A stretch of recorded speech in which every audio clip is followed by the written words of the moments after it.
الحمد لله وكفى وسلام على عباده الذين اصطفى أما بعد أعوذ بالله من الشيطان الرجيم بسم الله الرحمن الرحيم الله لا إله إلا هو الحي القيوم سبحان ربك رب العزة عما يصفون وسلام على المرسلين والحمد لله رب العالمين اللهم صل على سيدنا محمد وعلى آل سيدنا محمد وبارك وسلم۔ حدیث مبارکہ میں آتا ہے کہ 3 مختلف صحابہ کو ایک طرح کا واقعہ پیش آیا۔ پہلا واقعہ حضرت ابو ہریرہ رضی اللہ عنہ کو،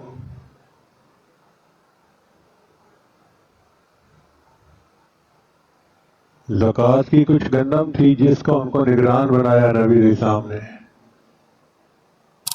وہ فرماتے ہیں کہ میں غلے کے ڈھیر کے قریب نگرانی کر رہا تھا، میں نے دیکھا ایک بندہ آیا اور اس نے آگے اس میں سے مٹھیاں بھرنی شروع کر دی، اٹھانا شروع کر دیا۔ میں نے اسے پکڑ لیا۔ اس نے کہا کہ میں عیالدار ہوں، بڑا محتاج ہوں، بڑا ضرورت مند ہوں، پلیز مجھے چھوڑ دیں، منت سے ماجت کی۔ ابو ہریرہ فرماتے ہیں فرحم، تو مجھے اس پہ رحم آ گیا، میں نے اس کو چھوڑ دیا۔ صبح نبی علیہ السلام کی خدمت میں حاضری ہوئی تو اللہ کے ماموسوں نے پوچھا کہ بتاؤ تمہارے قیدی کا کیا حال ہے؟ اے اللہ کے حبیب صلی اللہ علیہ وسلم، میں نے اسے پکڑ تو لیا تھا، بڑی محنت سے ماجت اس نے کی، میں غریب ہوں، محتاج ہوں، ضرورت مند ہوں، تو میں نے اسے چھوڑ دیا۔ نبی صاحب نے فرمایا وہ پھر آئے گا۔ ابو ہریرہ نے فرماتے ہیں کہ مجھے یقین ہو گیا کہ آج رات اس نے پھر آنا ہے، پھر میں پہرے پہ بیٹھ گیا۔ پھر رات کے ایک وقت میں پھر وہی آیا، میں نے اسے پکڑ لیا، پھر اس سے محنت سے ماجت شروع کر دی، میرا عیال ہے اور میں بڑا محتاج ہوں، آپ مجھے چھوڑ دیں۔ ابو ہریرہ فرماتے ہیں کہ مجھے رحم آیا، میں نے چھوڑ دیا۔ پھر دن میں نبی علیہ السلام نے پوچھا بتاؤ بھائی تمہارے قیدی کا کیا حل؟ اے اللہ کے حبیب صلی اللہ علیہ وسلم،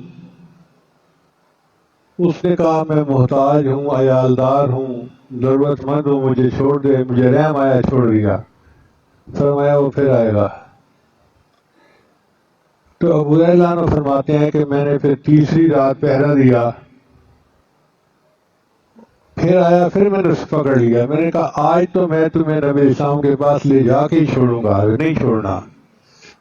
اس نے کہا بات سنو، میں آپ کو ایک عمل بتاتا ہوں، وہ کر لیا کرنا، تمہیں بڑا نفع ہوگا۔ اب صحابہ کرام تو ایسے اعمال کے متلاشی تھے۔ وہ فرماتے ہیں کہ میں نے اس سے پوچھا کون سا عمل؟ کہنے لگا کہ آیت الکرسی اگر رات کو پڑھ لو گے تو 2 محافظ فرشتے تمہارے اوپر متعین ہو جائیں گے اور شیطان تم سے دور بھاگ جائے گا۔ اب جب دن ہوا تو نبی علیہ السلام نے پھر پوچھا بتاؤ تمہارے قیدی کا کیا حال ہے؟ اے اللہ کے حبیب صلی اللہ علیہ وسلم، اس نے مجھے کہا میں تمہیں عمل بتاتا ہوں۔ تو نبی علیہ السلام نے فرمایا کون سا عمل؟ اس نے یہ کہا تھا کہ آیت الکرسی رات کو سوتے ہوئے پڑھ لیا کرو، 2 فرشتے متعین ہو جائیں گے تمہاری حفاظت کے لیے اور شیطان تم سے دور بھاگ جائے گا۔ نبی صاحب نے فرمایا قد صدق وہو کذوب، بات تو سچی کر گیا ہے جھوٹا۔ پھر نبی صاحب نے پوچھا ابو ہریرہ تمہیں پتہ ہے کون تھا؟ الگ سے مجھے تو نہیں پتا، فرمایا ذا کا شیطان، یہ شیطان تھا۔ تو بدبخت شیطان نے اپنا علاج خود بتایا کہ جو بندہ آیت الکرسی پڑھ لیتا ہے میں اس سے دفعہ دور ہو جاتا ہوں۔ ابو ایوب انصاری اللہ عنہ نے اپنے گھر میں ایک تاک میں کھجوریں رکھی ہوئی تھی۔ وہ فرماتے ہیں کہ میں محسوس کرنے لگا کہ کھجوریں کم ہو جاتی ہیں، تو میں نے ذرا نگرانی کی،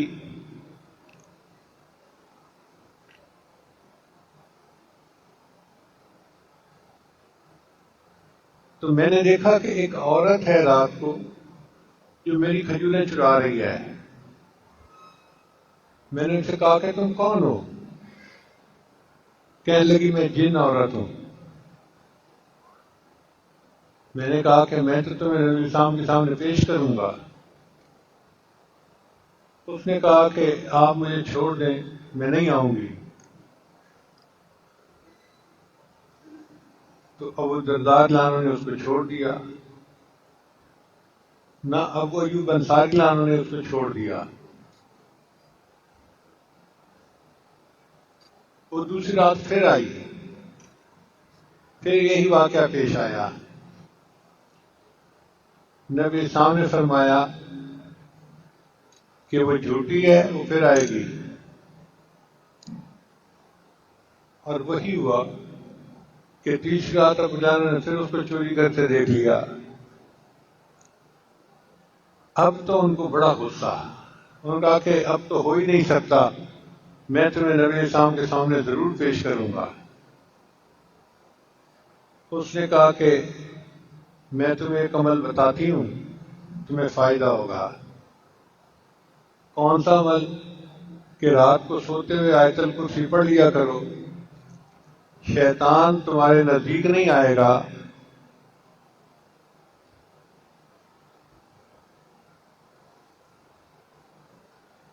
صبح نبی اسلام نے پوچھا بتاؤ بھائی کیا بنا؟ جی اس نے مجھے ایک عمل بتایا تھا۔ کون سا؟ کہ رات کو سوتے ہوئے آیت الکرسی پڑھ لیا کرو۔ نبی اسلام نے فرمایا صدقت وہو کذوب، بات سچی کر گئی مگر وہ جھوٹی تھی۔ تو اس کا مطلب ہے کہ شیطان بھی بھاگ جاتا ہے اور آیت الکرسی پڑھنے سے جن بھی دفعہ دور ہو جاتے ہیں۔ تیسرا واقعہ اوئی ابن کعب عنہ کو پیش آیا۔ وہ فرماتے ہیں کہ میں نے دیکھا کہ میری کھجوریں کم ہو رہی ہیں، خشک کرنے کے لیے کھجوریں رکھی ہوئی تھیں تو کم ہو جاتی تھیں۔ میں نے ایک رات نگرانی کی تو میں نے دیکھا کہ کوئی بندہ اس میں سے لپیں بھر رہا ہے۔ میں نے اسے پکڑ لیا، پھر میں نے اسے پوچھا اجنیٌ ام انسیٌ، تو انسان ہے یا جن ہے؟ اس نے کہا میں جن ہوں۔ انہوں نے فرمایا تم نے ہاتھ دکھاؤ۔ تو جیسے کتے کے ہاتھ ہوتے ہیں اس کے ہاتھ اس طرح تھے اور اس پر بال بھی تھے، یعنی انسانوں کے تو بال اتنے نہیں ہوتے، اس کے ہاتھوں پہ بال زیادہ تھے۔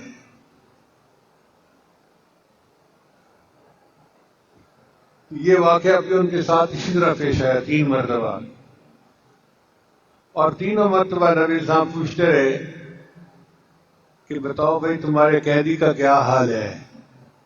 اے اللہ کے نبی صلی اللہ علیہ وسلم، اس نے مجھے ایک عمل بتایا کہ تم کر لیا کرو تو محفوظ ہو جاؤ گے۔ نبی صاحب نے فرمایا صدق الخبیث، اس خبیث نے سچ بولا۔ اس کا مطلب یہ کہ شیطان یا جن آیت الکرسی کے پڑھنے سے دفع ہو جاتے ہیں اور اللہ تعالیٰ کی حفاظت ہو جاتی ہے۔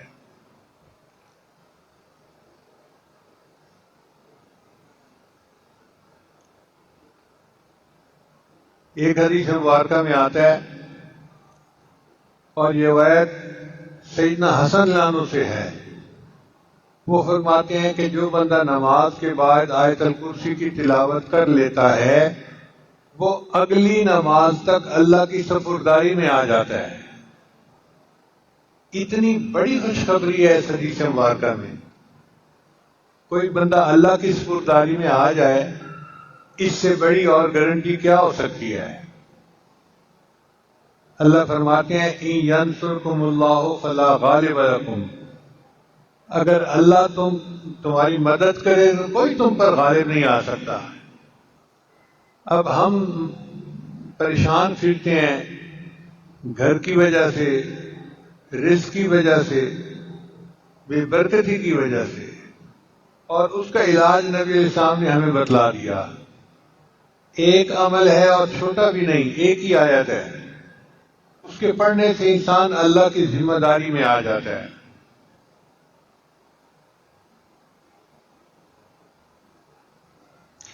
اور ایک حدیث مبارکہ میں ہے کہ ہر نماز کے بعد جو بندہ آیت الکرسی پڑھتا ہے، اس کے اور جنت کے درمیان صرف موت کا فاصلہ ہوتا ہے۔ کتنی بڑی خوشخبری ہے، اور اس عمل کو کتنا اہتمام کے ساتھ کرنا چاہیے کہ نبی علیہ السلام کی زبان فیض ترجمان سے یہ ارشاد ہو رہا ہے کہ ہر نماز کے بعد آیت الکرسی پڑھنے والے کے اور جنت کے درمیان صرف موت کا فاصلہ ہے۔ موت آئی اور جنت مل گئی۔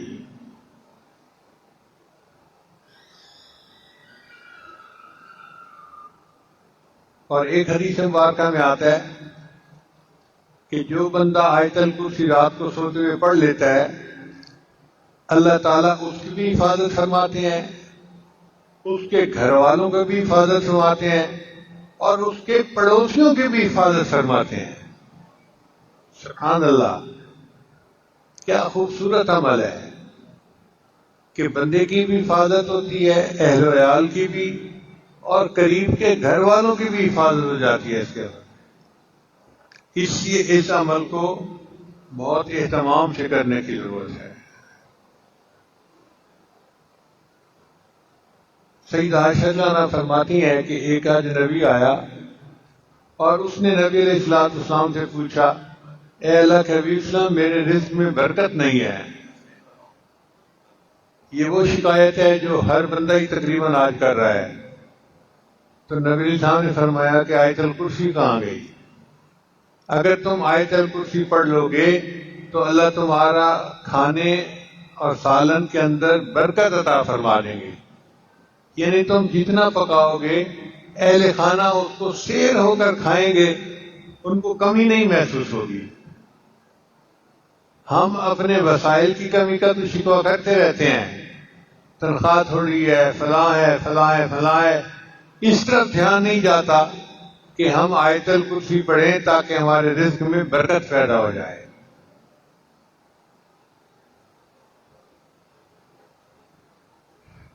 حضرت عبداللہ بن عباس عنہ فرماتے ہیں کہ نبی علیہ السلام نے فرمایا، آیت الکرسی پڑھنے والے کو اللہ شکر کرنے والا دل، صدیقین کے اعمال اور نبیوں جیسا اجر عطا فرماتے ہیں۔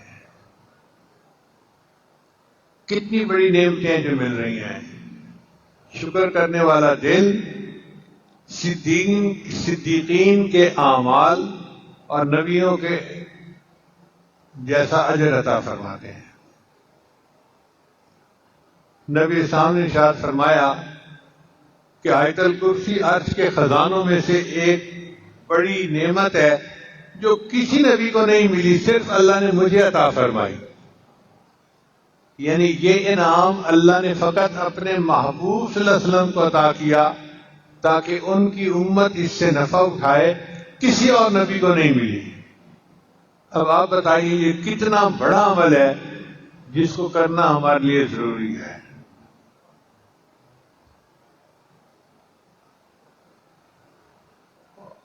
ایک حدیث مبارکہ میں ہے کہ نبی اسلام نے ایک صحابی سے پوچھا کہ قرآن مجید کی عظیم ترین آیت کون سی ہے؟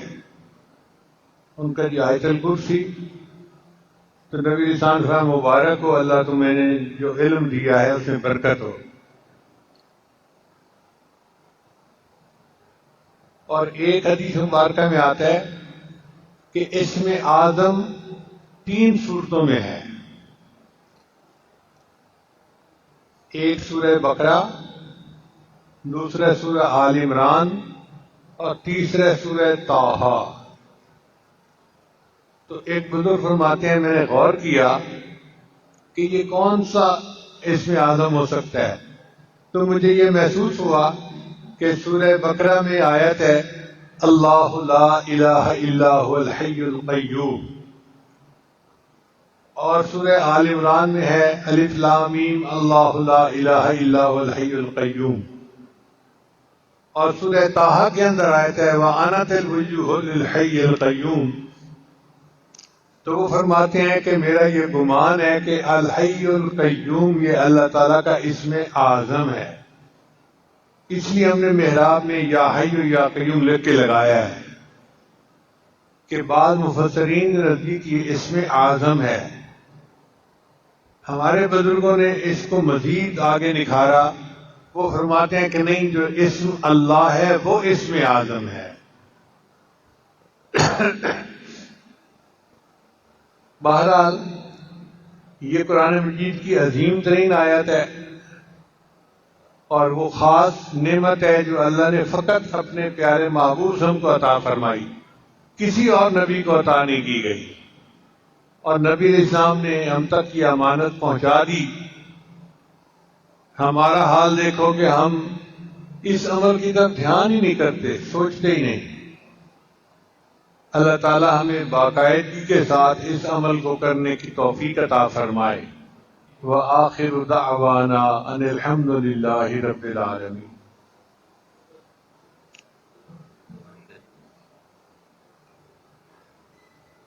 دعا سے پہلے توبہ کے کلمات پڑھائے جاتے ہیں، سچے دل کے ساتھ پڑھ لیجئے۔ الحمد للہ وکفی وسلام علی عبادہ الذین اصطفی، اما بعد۔ یہ کلمات پڑھتے جائیے۔ بسم اللہ الرحمن الرحیم۔ لا الہ الا اللہ محمد الرسول اللہ۔ آمنت باللہ وملائکتہ وکتبہ ورسلہ والیوم الآخر والقدر خیرہ وشرہ من اللہ تعالی والبعث بعد الموت۔ آمنت باللہ کما ہوا باسمائہ وصفاتہ وقبلت جمیع احکامہ اقرار باللسان وتصدیق بالقلب۔ اشہد ان لا الہ الا اللہ واشہد ان محمدا عبدہ ورسولہ۔ استغفر اللہ ربی من کل ذنب واتوب الیہ برحمتک یا ارحم الراحمین۔ ان کلمات کو پڑھنے سے ہم تو بتائے ہو چکے ہیں 5 اعمال ہیں، ان کو کریں گے تو اللہ تعالیٰ دل کو منور کریں گے۔ پہلا عمل ہے 100 مرتبہ استغفار پڑھنا صبح شام۔ دوسرا عمل ہے 100 مرتبہ درود شریف پڑھنا۔ تیسرا عمل ہے قرآن مجید کی تلاوت روزانہ کرنا۔ چوتھا عمل ہے چلتے پھرتے ہر وقت دل میں اللہ کو یاد کرنا۔ اور 5واں ہے مراقبہ کرنا۔ مراقبہ تمام اعمال کا لب لباب نچوڑ ہے۔ طریقہ بہت آسان ہے۔ جب صبح شام نماز پڑھ کے فارغ ہوں تو تھوڑی دیر کے لیے اللہ سے لو لگا کے بیٹھیں کہ اللہ کی رحمت آ رہی ہے، میرے دل میں سما رہی ہے، میرے دل کی ظلمت اور سیاہی دور ہو رہی ہے، اور میرا دل اللہ اللہ اللہ بول رہا ہے، میں سن رہا ہوں۔ زبان سے نہیں پڑھنا، دل پڑھ رہا ہے، میں سن رہا ہوں، یہ گمان کرنا ہے۔ اور حدیث مبارکہ میں آتا ہے انا عند ظن عبدی بی، میں بندے کے ساتھ اس کے گمان کے مطابق معاملہ کرتا ہوں۔ جب بندہ یہ گمان لے کے بیٹھتا ہے تو کچھ ہی دنوں میں اس کے دل میں اللہ کی ایسی محبت پیدا ہوتی ہے کہ اس کو محسوس ہوتا ہے کہ میرے دل سے اللہ اللہ اللہ کی آواز آ رہی ہے۔ وہ جن کا عشق صادق ہے وہ کب فریاد کرتے ہیں، لبوں پہ مہر خاموشی، دلوں میں یاد کرتے ہیں۔ ہم بھی اپنے اللہ کو اپنے دلوں میں یاد کریں۔ اللہ ہمیں یہ توفیق عطا فرمائے۔